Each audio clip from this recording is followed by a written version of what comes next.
RMC, l'immanquable grande gueule, Gilles-William Goldnadel. Sincèrement, ce qui s'est passé ce week-end à Copenhague ne rassure pas. On se dit que finalement, on a beau... là, on sait qu'il faut protéger, qu'il y a une menace, et puis finalement, tout seul, un homme arrive quand même assez fort. Ta question est légitime.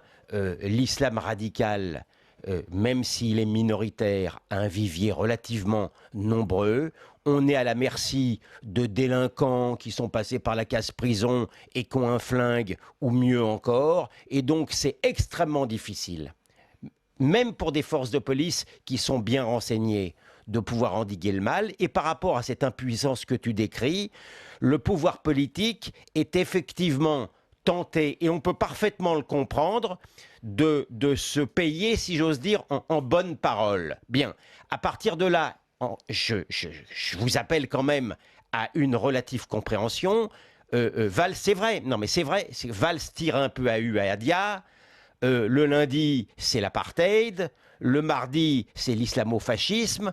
Avec, personnellement... Le mercredi, c'est des gamins de 15 ans. Oui, non, écoute, sois un peu plus... Mais attends, excuse-moi, est-ce que je dis une bêtise Qui sont peut-être même pas musulmans, quoi.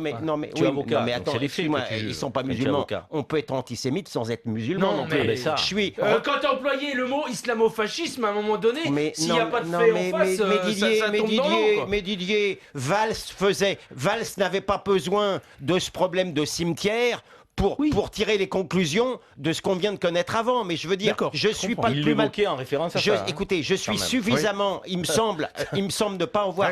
C'était réjouissant à ce qui s'était passé au cimetière.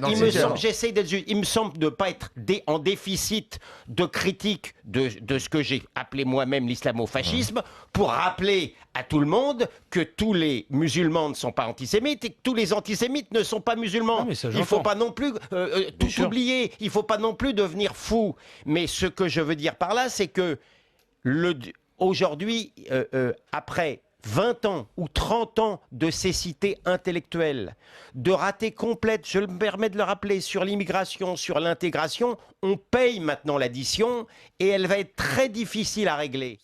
Il existe une frange non négligeable dans les banlieues, peut-être pas de types qui sont prêts à passer à l'acte et à y perdre la vie, mais de sympathisants.